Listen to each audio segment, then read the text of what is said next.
जी शुभ प्रकारातील स्वप्न असतात ती कशी असतात किंवा शुभ प्रकारातली स्वप्न आपल्याला कशी पडतात व त्याचा अर्थ कसा लावला जातो याविषयीची काही उदाहरणं आपण बघणार आहोत.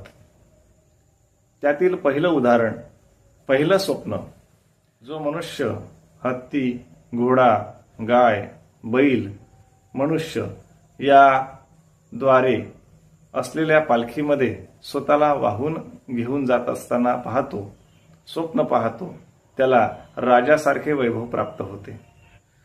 जो मनुष्य स्वप्नामध्ये आपल्या उजव्या खांद्याला पांढरा सर्प दंश करताना पाहतो, त्याला चांगल्यापैकी द्रव्यलाभ होतो, धनप्राप्ती होते.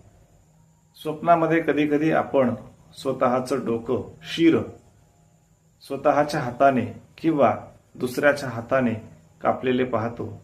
त्यावेळी असे समजावे की भविष्यात आपल्याला चांगल्या प्रकारचं वैभव प्राप्त होणार आहे. कधी कधी आपल्याला स्वप्नामध्ये चांगली गोड फळे स्वतः खाताना आपण पाहतो.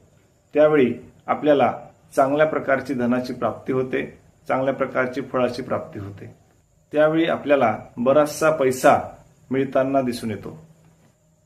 स्वप्नात जर आपल्याला स्वतःच्या पायात बेडी पडलेली दिसली तर समजावं लवकरच आपला विवाह होणार आहे किंवा आपल्याला स्त्रीचा लाभ होणार आहे. कधी कधी स्वप्नामध्ये आपल्याला विषबाधा झालेली असेल, विषबाधा झालेली दिसली तर समजावं आपण लवकरच रोगमुक्त होणार आहोत.